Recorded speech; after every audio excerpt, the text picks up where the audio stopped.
sachant que derrière, en particulier pour l'observation des politiques sociales territoriales,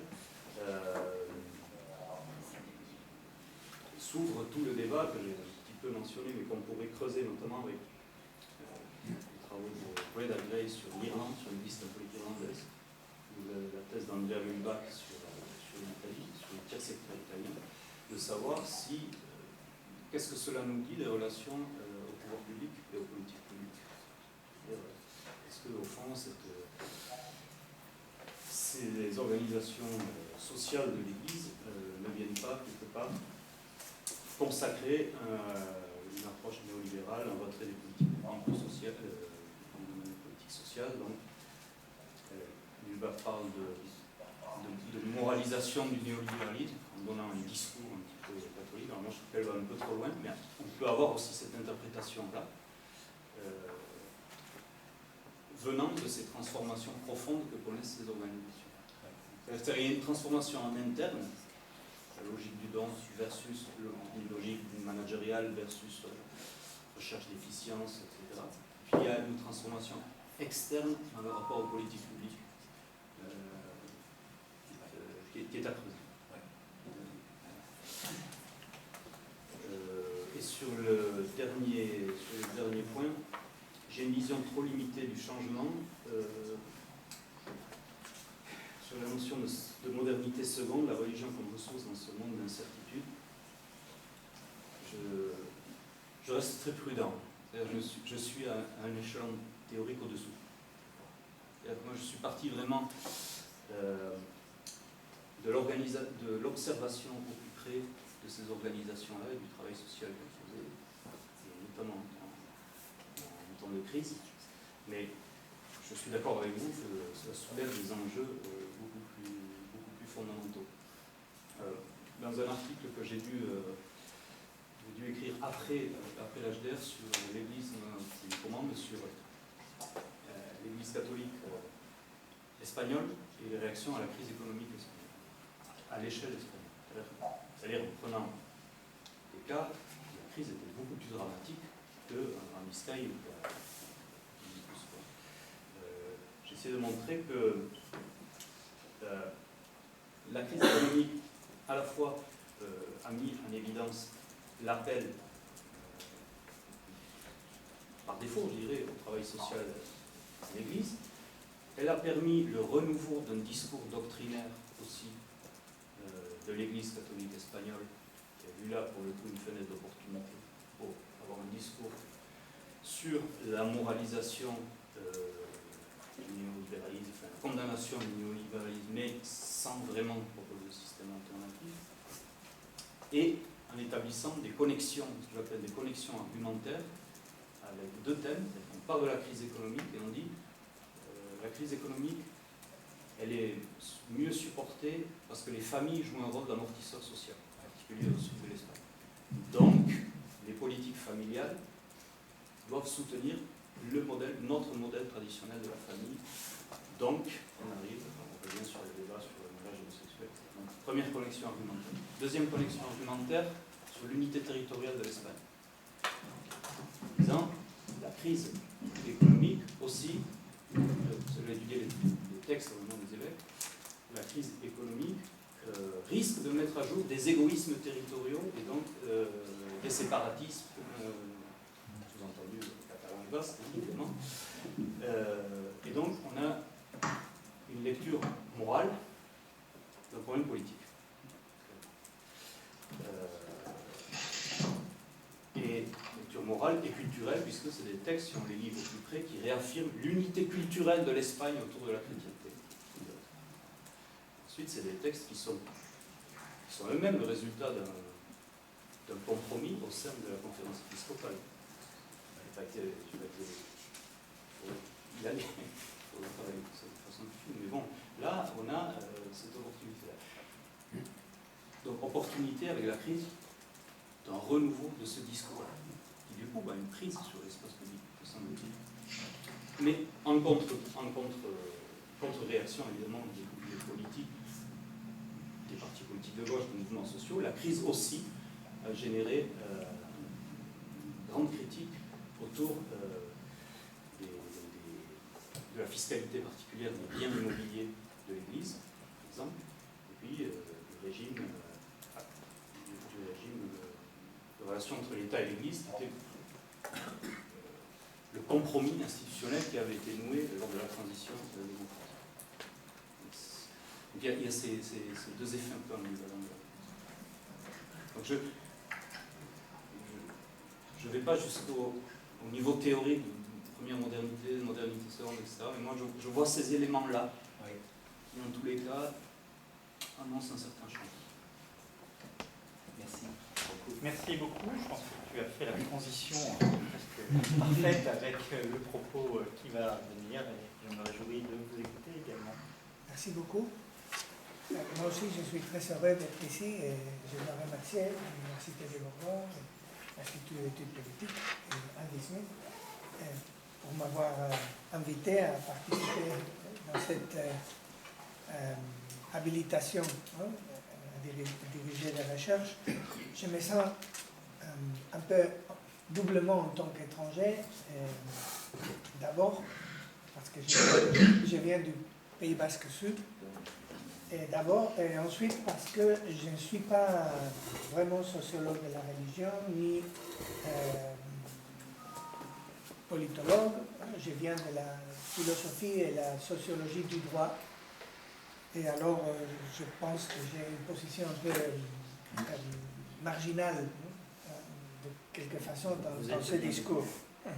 Mais en tout cas, je dois féliciter et remercier Xavier Litzaina, parce que j'ai beaucoup appris en lisant surtout le mémoire original.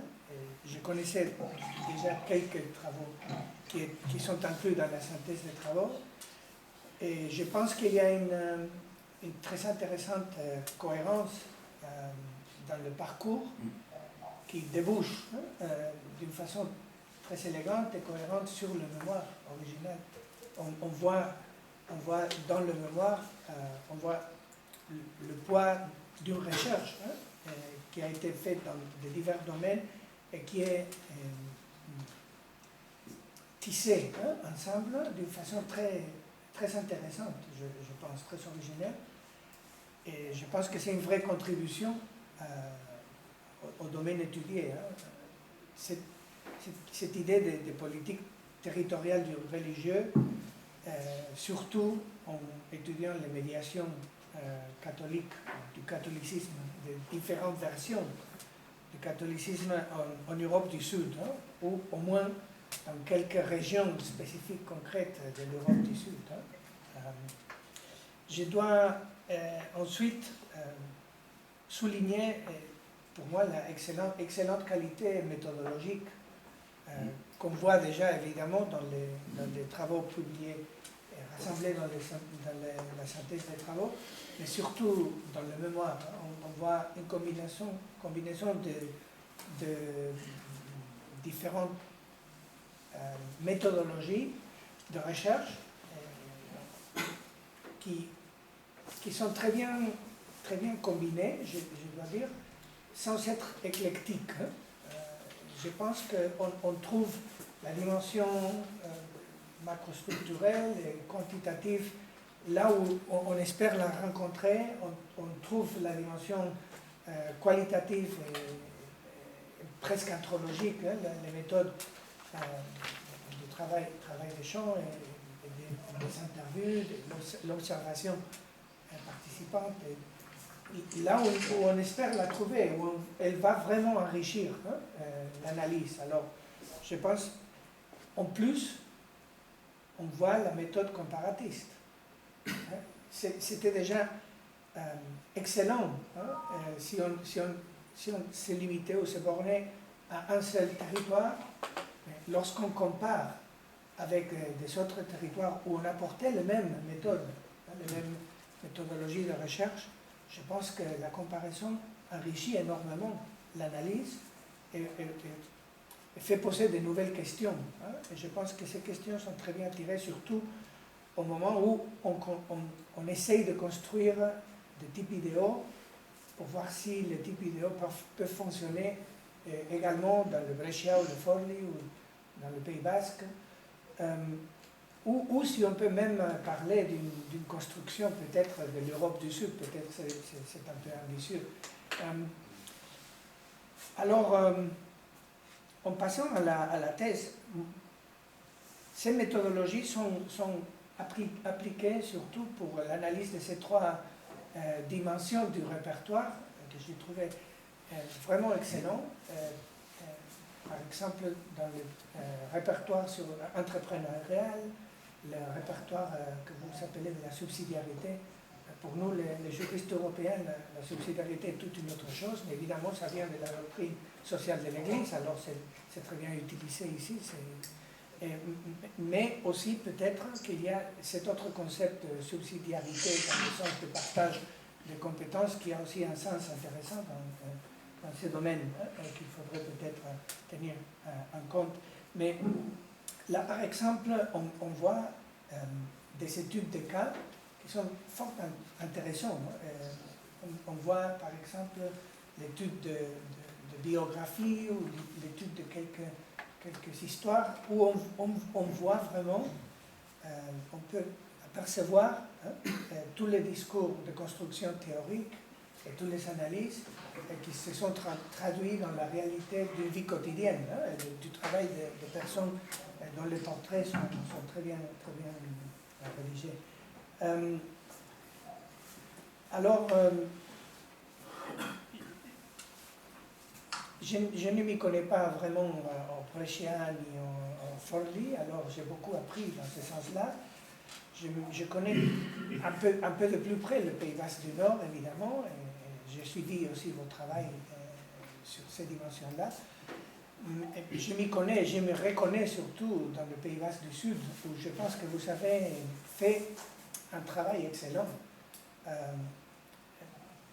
Il est difficile de trouver un Basque du Sud qui soit capable de porter ces sortes d'analyses. Peut-être parce qu'en venant d'y parler, du Pays Basque du Nord, du Pays Basque français, c'est possible d'avoir une autre perspective et cette possibilité de poser d'autres questions ou bien de mettre dans une autre prisme d'observation des questions qui pour nous sont peut-être des questions du quotidien ou peut-être des questions qui sont perdues par le débat politique, qui sont déjà difficiles à reprendre.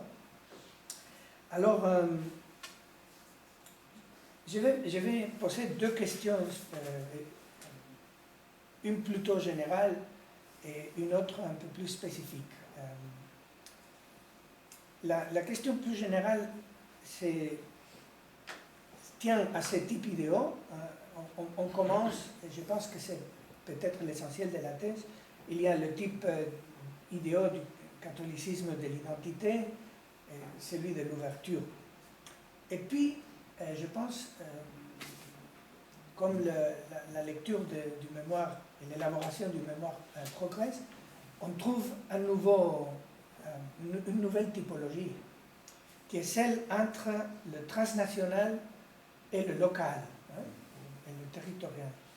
Mais c'est paradoxal parce que la typologie qui s'approche plus au catholicisme de l'identité est mise en rapport plutôt avec cette dimension transnationale. On aurait tendance à penser que ça serait peut-être le contraire, que ça serait beaucoup plus localiste ou localisante, tandis que celle qui souligne l'ouverture, alors se concentre sur le local. Mais je pense que ce n'est qu'une paradoxe apparente. En réalité, il y a une logique derrière. C'est si les catholiques ou la communauté catholique se renferme sur elle-même ou s'ouvre à son environnement immédiat et son insertion sociale. Et là, évidemment, je comprends dans ce sens-là de subsidiarité, cette idée d'ouverture, d'hospitalité, évidemment. Mais peut-être qu'il serait intéressant d'explorer un peu plus ce paradoxe. Je pense que ça peut être un peu intéressant, de mon point de vue au moins. Et puis, la deuxième question qui est plus cernée sur le rôle de médiation ces répertoires de médiation, surtout en ce qui concerne la paix, la recherche de la paix. Il y a une question, par exemple, la grande question maintenant, c'est la question des victimes et la question évidemment, la fin formalisée de l'ETA en tant qu'organisation terroriste, la fin formalisée et les mesures qui peuvent être prises pour faciliter éventuellement la réinsertion ou réhabilitation des prisonniers d'ETA, surtout en Espagne, mais aussi en France, il y en a. Et là, par exemple, le débat est très intéressant en ce qui concerne les conditions pour mettre en place une vraie réinsertion, réhabilitation des prisonniers. Dans certains milieux de victimes, surtout des victimes, on insiste énormément sur l'idée d'une demande de pardon. Il ne serait pas possible d'obtenir des mesures pénitentiaires favorables, de progression en degré dans le régime pénitentiaire, si on ne fait pas tout d'abord un pardon sincère, une demande de pardon sincère aux victimes et évidemment aussi une condamnation, c'est le mot qu'on utilise, une condamnation spécifique du passé, de l'activité dont on a engagé en tant que membre de TA, par exemple. Là, je vois, par exemple, il y a un débat sur l'usage des mots, et une des critiques est qu'il ne faut pas trop insister sur ces questions de condamnation, etc., parce qu'elles sont, on dit dans le discours, des questions religieuses. Ça serait l'idée de condamner, ça serait plutôt entrer dans un domaine où ça devrait être laissé à l'intimité de la personne si elle allait directement condamner, en utilisant spécifiquement ce mot qui est devenu presque un mantra dans un sens ou un peu un symbole. Alors, un autre mot, là je vois une influence très intéressante de la religion, du discours religieux, mais c'est intéressant parce que il y a aussi des catholiques plutôt de l'ouverture qui dans les conflits ont essayé d'avoir cette nouvelle dialectique, de trouver une dynamique plus fondée sur la rationalité des approches dans la médiation. Et un autre concept qu'on utilise, c'est celui de la réconciliation. C'est presque tous les jours sur le débat. Officiellement, le gouvernement basque et aussi ceux qui viennent du domaine de Paquetic, comme mentionne dans le mémoire, utilisent un autre mot-clé au lieu de réconciliation que le mémoire reprend aussi, c'est celui de vivre ensemble. Alors la réconciliation serait de nouveau un concept religieux qu'il faudrait éviter parce que on ne peut pas présupposer qu'on va entrer dans cette dimension plutôt spirituelle de se réconcilier avec dans deux champs qui ont été si opposés. Je pense que par exemple là on peut trouver aussi, si on faisait un peu plus l'analyse des discours dans un sens discourse analysis, méthodologie, on pourrait peut-être trouver encore des arguments pour mettre plus en nuance cette idée que vous avez très bien théorisée sur le processus de sécularisation avec Rotenu. Je pense qu'on pourrait tirer aussi de ces analyses de mots et de discours. Seulement pour en finir, pour indiquer l'importance de ces mots, au Pays Basque, nous avons cette tendance inutiliser tous les mots qui peuvent être à première vue intéressants. Hein. Lorsqu'on trouve un concept intéressant, ça entre immédiatement dans les débats politiques, et voilà, c'est brûlé, ça ne marche plus. Et le concept de condamnation, par exemple, a été utilisé pour la dernière fois dans le débat politique par la ex-dirigeante, présidente du Parti populaire au Pays Basque, démissionné pour avoir utilisé une tournure quelque part. Elle a dit officiellement que peut-être ce n'était pas si important d'insister sur le mot condamnation, que peut-être il pourrait suffire de dire que tout ce qui a été fait dans le passé, c'était mal, ça ne devrait jamais avoir eu tenir lieu, et que simplement on n'est pas d'accord avec ce qu'on a fait dans le passé. Ça devrait suffire. Bon, pour avoir dit exactement ça, elle a dû démissionner. Et nous parlons, intéressamment, pour voir la complexité et le pluralisme de positions que le mémoire reflète parfaitement, nous parlons d'une personne qui est très proche au Opus Dei.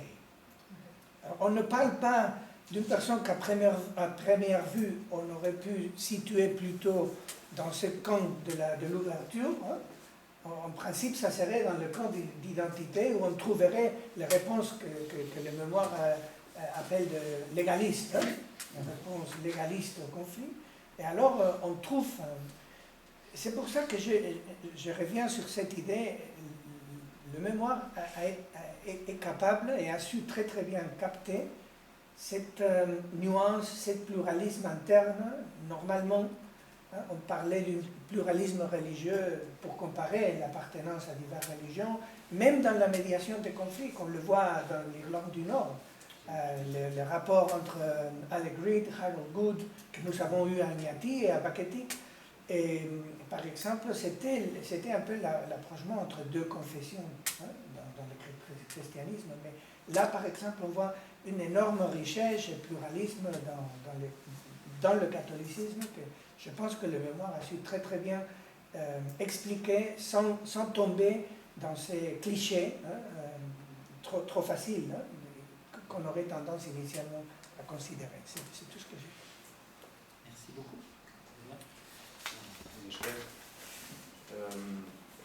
Donc, deux questions sur le premier point. Alors, quand je parle des petites vidéos catholicisme, je me réfère à catholique de l'identité et de l'ouverture, mais on a l'auteur de la distinction ici. Je parle de l'identité religieuse. On reste un peu sur l'identité religieuse. Alors, je fais une petite note à un moment en disant, je ne parle pas de l'identité territoriale, parce que pour le coup, au Pays Basque, les catholiques de l'identité territoriale sont plutôt du côté de l'ouverture, du point de vue religieux. Donc, on le voit dans les mises en scène conflictuelles avec les évêques face aux évêques de Bayonne et de Cécile. Donc c'est en ce sens-là. Et donc ces catholiques de l'identité religieuse, pour le coup, se retrouvent organisés, et là, je fais le lien avec la thèse d'Olivier, à l'échelle transnationale, sur une logique de réseau, déconnecté de la culture territoriale. C'est en ce sens-là.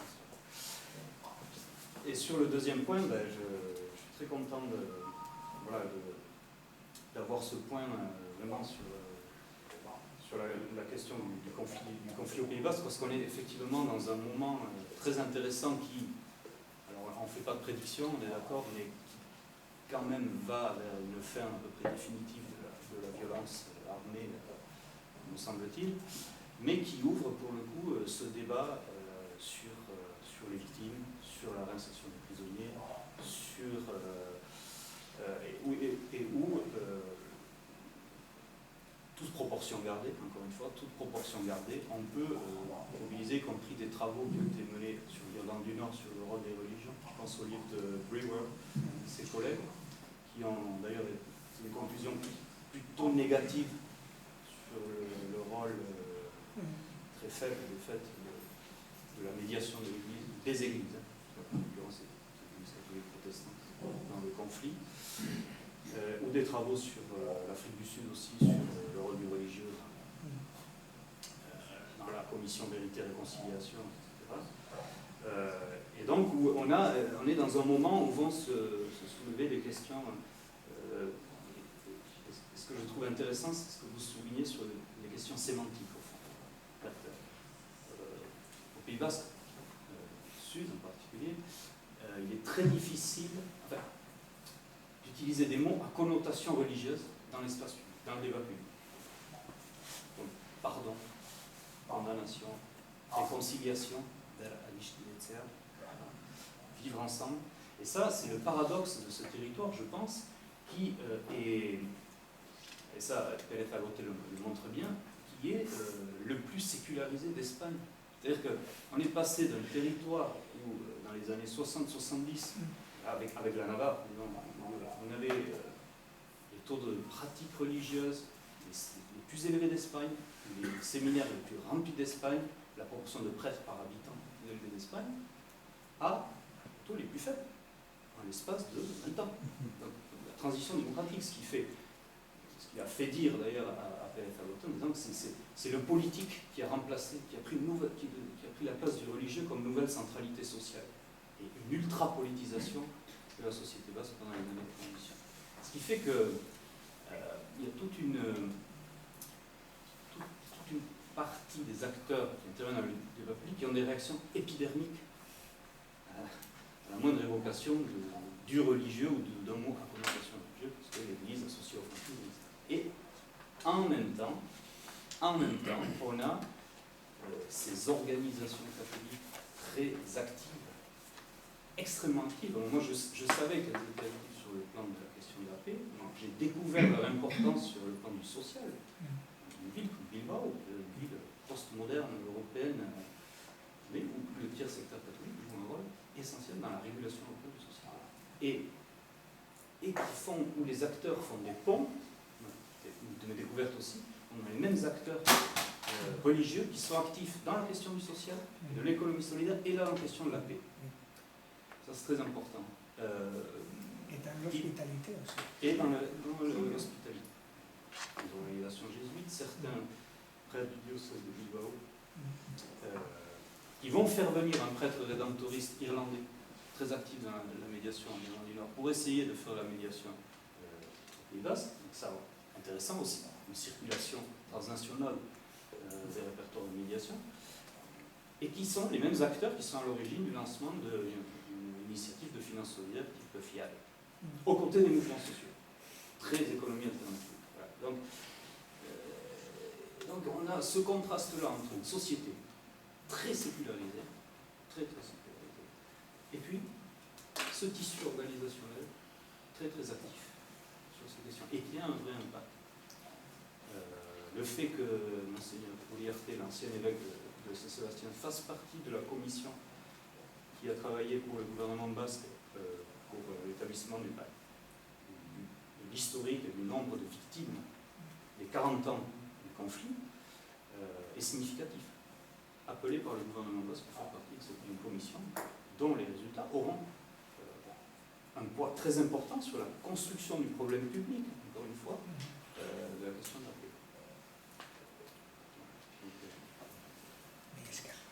Merci beaucoup. On vous écouterait pendant encore des heures, mais je vais devoir me donner à moi-même la parole, parce que c'est un moment de rupture un peu particulier. Tout ce que je vais dire n'a strictement aucun intérêt. Je n'ai aucune compétence particulière à être dans ce jury, si ce n'est d'être le local de l'État. C'est-à-dire le Bordelais, dire qu'il déloue le Bordelais, c'est à la limite du risible. Alors, bon, dire pas mal de choses quand même, notamment dire le plaisir que j'ai eu à lire votre, on va passer au vouvoiement. On va essayer, que j'ai lu lire votre mémoire d'HDR ainsi que le mémoire de synthèse. Je l'ai lu pendant l'été, parce que c'est le moment où on a un petit peu de temps pour lire en profondeur ce genre de texte, et j'y ai pris beaucoup de plaisir.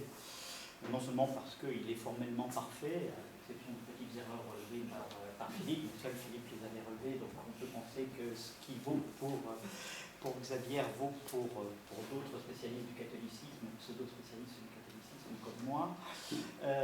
Et donc non seulement c'est un mémoire de très belle qualité de ce point de vue-là, mais c'est un mémoir qui donne à réfléchir. Et puis là, depuis qu'on est là à 14 heures, ça fait déjà 2 heures. On ne cesse finalement de réfléchir grâce à vous. Et je crois que ça, c'est une des premières qualités d'un mémoire d'habilitation.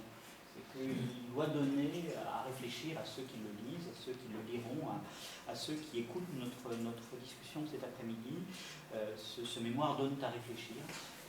Et je trouve que c'est la première qualité que l'on doit vous rendre. Ce mémoire, il a d'autres qualités, je les avais énoncées dans le rapport d'évaluation interne qu'on m'a demandé de rédiger. Il est évidemment le reflet d'un travail tout à fait conséquent. Hein. Moi, je dis dès la première page du rapport, on se demande bien qu'est-ce qui fait que Xavier Caïna a attendu aussi longtemps pour déposer un dossier d'habilitation à diriger des recherches. On l'évoquait, hein, ce midi de manière un peu cursive. On connaît des collègues qui se précipitent dans l'habilitation, des fois tellement rapidement qu'on se demande bien de quelle habilitation il s'agit. Dans ce cas-là, pas vraiment dire que vous soyez précipité, non, mais vraiment vous avez tort de ne pas avoir accéléré le mouvement d'une certaine manière, parce que depuis bien longtemps vous avez toutes les compétences requises pour une habilitation à diriger des recherches, du point de vue du volume de publications. J'ai comptabilisé, hein, si on enlève les comptes rendus, les recensions bibliographiques, hein, on est à une moyenne d'une dizaine d'articles ou de publications par année. Bon. Si certains dans les ministères se demandent à quoi sert le CNRS, nous avons là une réponse immédiate. Cela sert effectivement à cela aussi. Donc vraiment un mémoire extrêmement intéressant, qui reflète une carrière, hein, c'est 20 ans de carrière, hein, ce mémoire. Si j'ai bien compris, l'entrée en thèse, au milieu des années 90, nous sommes maintenant déjà en 2015, donc on est à la moitié de votre carrière, et vous avez donc déjà largement démontré, hein, ce que vous pouvez apporter à la connaissance. Alors, c'est d'autant plus vrai que si on lit votre mémoire originale, on s'aperçoit que vous avez une culture phénoménal. Hein. Il y a dans le mémoire une vingtaine de pages de bibliographie en tout petit caractère, parce que sinon ça aurait paru effectivement probablement à Xavier beaucoup trop arrogant que de le signaler. Et il y a de ce point de vue-là une capacité à lire dans des langues différentes, mais surtout à lire dans des bibliothèques sensiblement différentes, hein, de la sociologie religieuse en passant par les problématiques de l'innovation sociale ou de l'économie sociale et solidaire, comme on dit en française, sans oublier évidemment ce qui nécessite la mise en œuvre d'une démarche comparée sur 3 pays, mais plus encore sur des sites qui ont des singularités qui leur sont propres. Donc il y a un énorme travail bibliographique, et ce travail bibliographique il est d'autant plus remarquable et remarqué parce que il vous permet de vous inscrire toujours de manière cumulative. On a le sentiment à vous lire que vous n'existez qu'à travers les autres. Alors c'est peut-être la dimension catholique de votre rapport à l'écriture scientifique, mais là je ne m'engagerai pas plus sur ce point-là. Mais il y a cette capacité, d'une certaine manière, à l'oubli de soi. Alors ça c'est un point important sur lequel je souhaite insister. C'est un peu ma mission pour ce jury. Andy a évoqué les qualités de collègues que Xavier intègre. Une des qualités majeures de Xavier, c'est sa très grande modestie. Mais sa trop grande modestie. À un moment donné, les qualités deviennent des défauts. Et si Xavier a attendu si longtemps à produire une habilitation à habilité en HDR, c'est peut-être parce qu'il a eu le sentiment qu'il n'était pas encore à la hauteur des attentes de ce régime d'examen.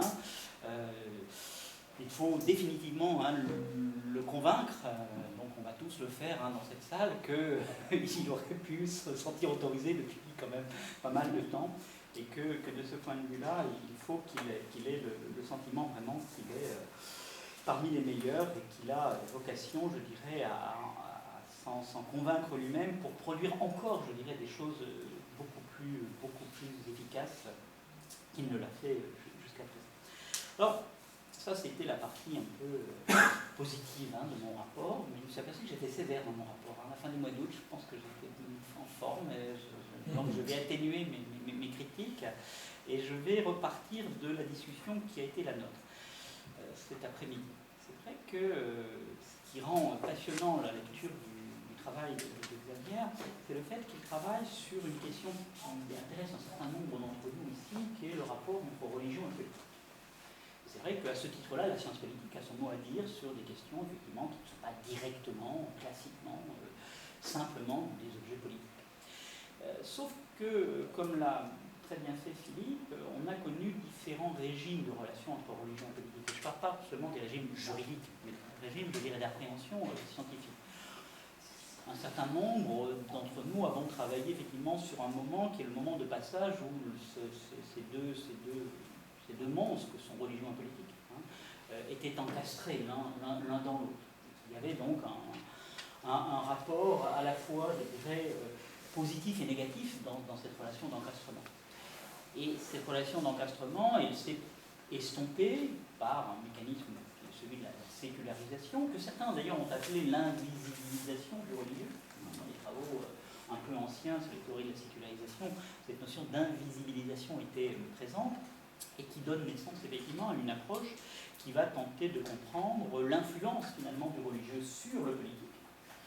Alors on est passé effectivement de modèles où l'influence était plutôt unidirectionnelle et relativement monocausale, pour dire les choses un peu brutalement, à une approche où cette influence est beaucoup plus plurielle, et là évidemment Denis et quelques autres s'imposent très très vite. Et je crois qu'avec le travail de Xavier, avec d'autres, d'accord, de manière cumulative, mais en particulier grâce au travail de Xavier, on arrive à un troisième niveau qui n'est pas forcément une troisième étape, parce que ce serait trop simple de penser que tout ça se traduit chronologiquement par des étapes simples à identifier, homogènes du point de vue des effets qu'elles produisent. C'est beaucoup plus complexe que cela. La troisième étape, c'est celle que moi je qualifierais d'informalisation. Pas en utilisant le terme tel que les Éliaciens l'utilisent, mais de manière là vraiment quasi étymologique du terme. C'est-à-dire le fait que finalement l'impact d'un régime de croyance religieuse, il est finalement assez difficile à repérer. Il est assez difficile à repérer parce que on le repère ni dans la religion ni dans la politique, d'une certaine manière. Ni dans la religion parce que les pratiques s'estompent, vous l'avez évoqué, tout ce qui permettait à ceux qui faisaient effectivement une sociologie des pratiques religieuses de mesurer et d'objectiver les comportements, on a de plus en plus de peine à trouver les bons indicateurs. Et plus encore, à mesurer que ces indicateurs nous permettent de penser que ça reste un régime, je dirais, socialement saillant.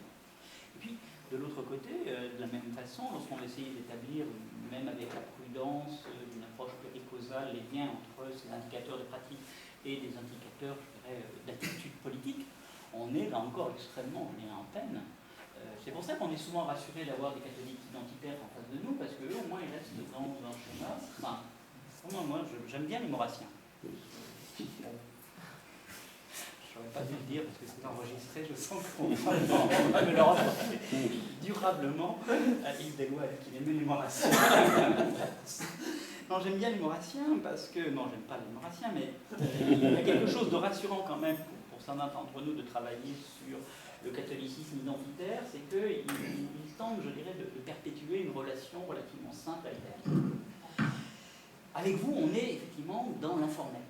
On est effectivement à la fois dans des catholiques qui ont une définition extrêmement plurielle de leur rapport à ce régime de croix, et dans des mises en pratique de leur rapport aux valeurs qui sont extrêmement plurielles, d'où la nécessité effectivement d'évoquer un répertoire qui fait l'objet là d'une construction idéale typique dans le mémoire, et avec cette idée effectivement, mais jusqu'où peut-on maintenir de l'informel du repérage du point de vue sociologique.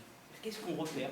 Comme disait Olivier tout à l'heure, une fois que la mer s'est estompée, qu'est-ce qui reste? Moi, je ne sais pas ce qui reste. Alors on a une réponse avec Philippe qui renvoie à l'idée d'une latence. C'est-à-dire qu'effectivement, on ne peut pas penser que 2000 ans d'histoire se soient estompés avec le réchauffement climatique et qu'on soit effectivement arrivé à un moment où il ne reste plus rien de cette historicité finalement du catholicisme.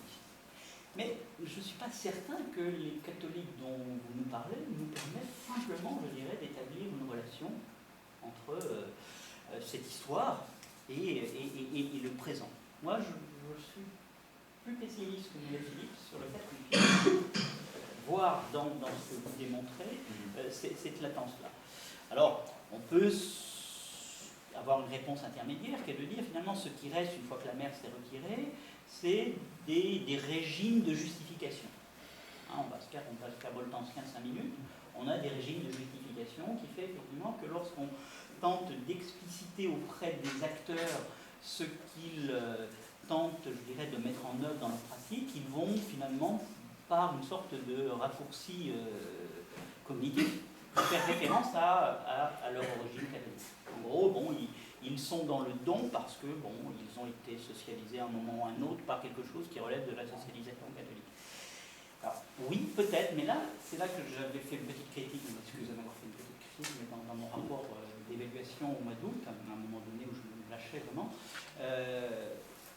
j'aurais aimé, moi, avoir plus d'éléments de trajectoire biographique, pour comprendre, effectivement, pourquoi chez certains, cette prégnance du catholicisme, malgré le fait qu'ils ne le pratiquent plus vraiment, malgré le fait qu'ils soient relativement éloignés de toute régulation institutionnelle de l'Église, fait qu'ils continuent à se revendiquer, qu'ils se sentent obligés de se revendiquer du catholicisme.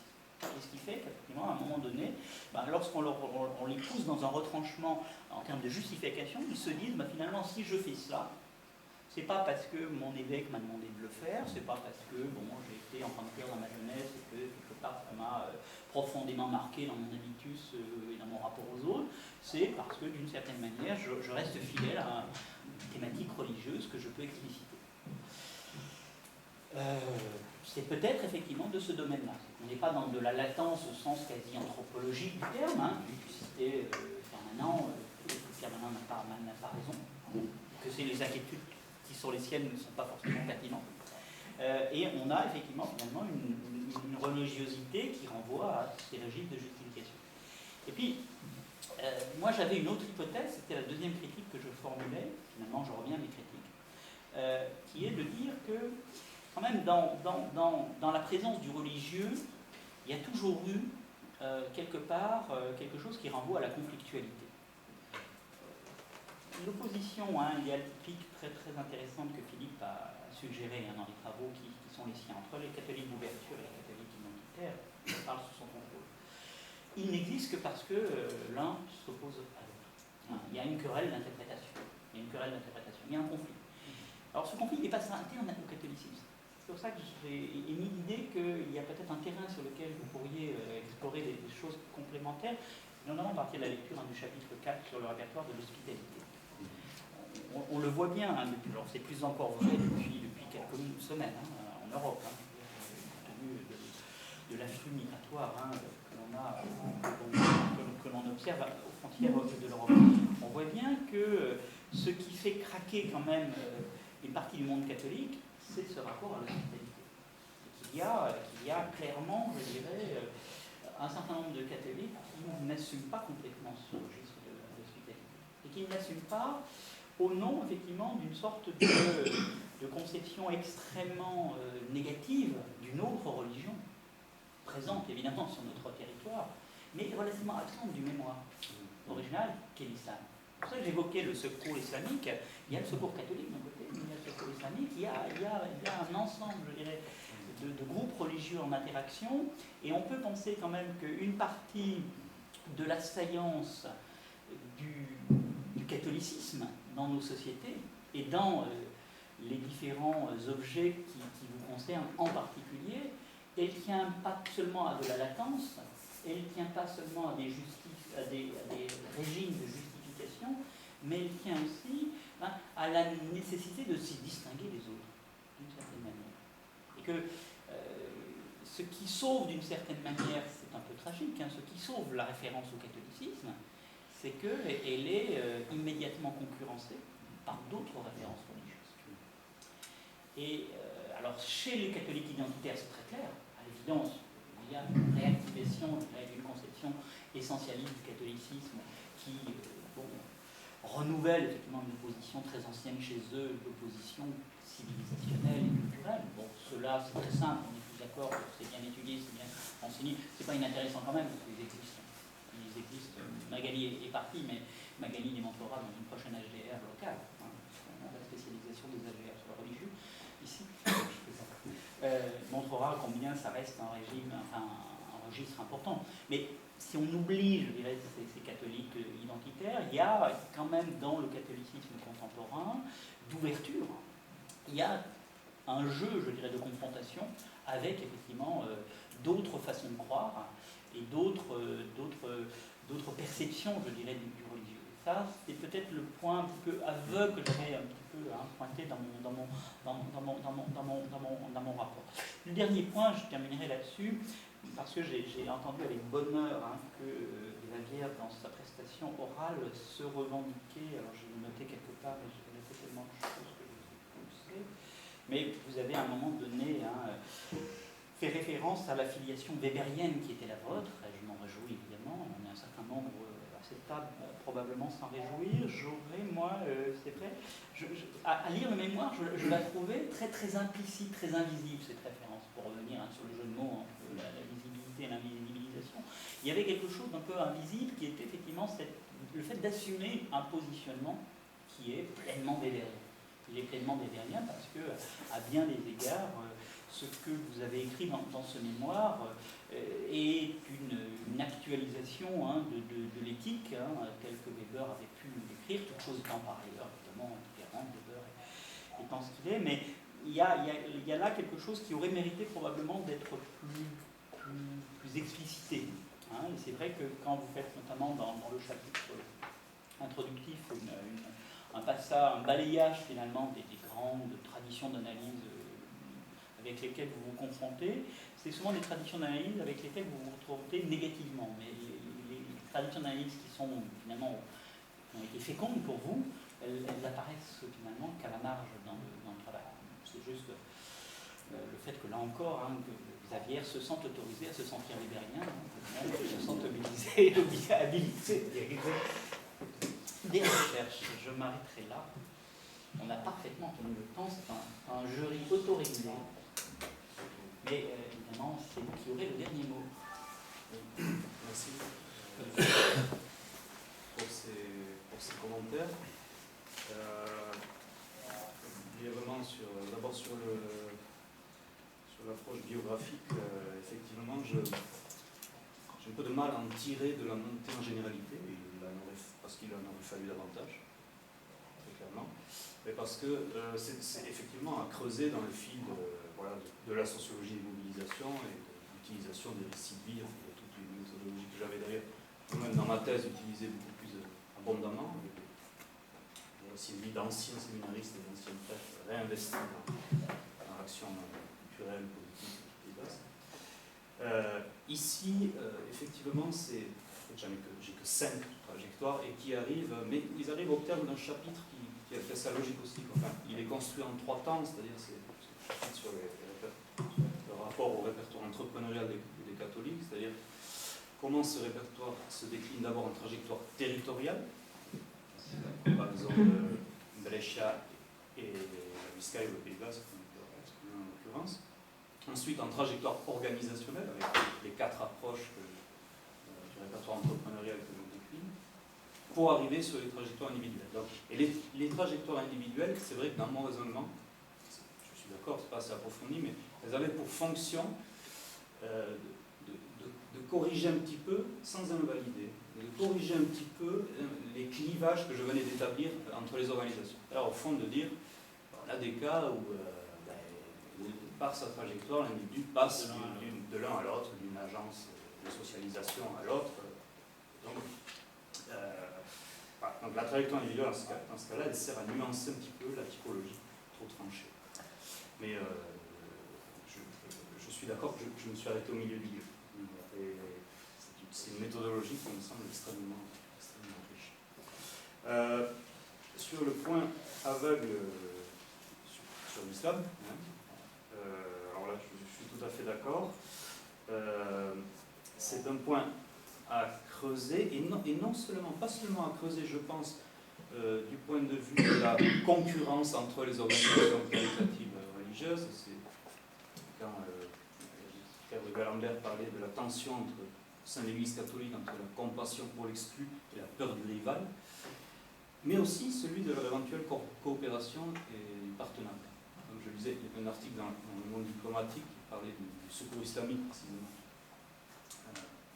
en France, je ne sais plus dans quelle ville. Il disait, nous on prête des bénévoles aux organisations catholiques qui en manquent sur notre territoire. Donc il y a une forme aussi de circulation des savoir-faire, que je n'ai pas traité ici, parce que c'est pas non plus très saillant sur les territoires que j'ai étudiés. Bon.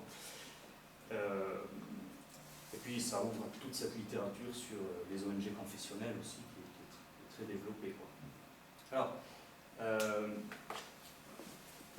je vais croiser quand même cette question-là, mais de façon assez indirecte. Par exemple, le travail sur l'interculturel et l'interreligieux des jésuites à Bilbao, dont le centre a servi de lieu de culte musulman pendant des années, avant qu'ils aient leur propre lieu, et ce qui a conduit à un travail politique des jésuites à Bilbao pour influencer sur la régulation des lieux de culte à l'échelle municipale et à l'échelle régionale aussi. Ou sur, je l'ai croisé indirectement aussi, sur le travail politique entreprise à Forlì par les Caritas avec des associations non religieuses pour essayer de contrer la stigmatisation des musulmans par certains partis politiques de droite, ou par la Ligue en particulier. Mais c'est un aspect effectivement qu'il faut que je développe. Il y a énormément de travaux sur l'institutionnalisation heurtée de l'islam. Je pense aux travaux de Bartolomeo Conti, par exemple, sur l'islam à Florence et à Bologne. Bon,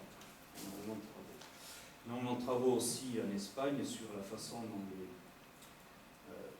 la question du religieux rentre au milieu des années 2000 dans des mobilisations de travailleurs migrants qui surtout ne voulaient pas parler de religieux au départ, des associations de travailleurs marocains qui se battaient pour leurs droits, travailleurs, et puis qui, vu la polarisation de l'espace public autour de l'islam, en viennent à parler de religion, ce qui est intéressant aussi. Mais en tous les cas, c'est un aspect effectivement du lien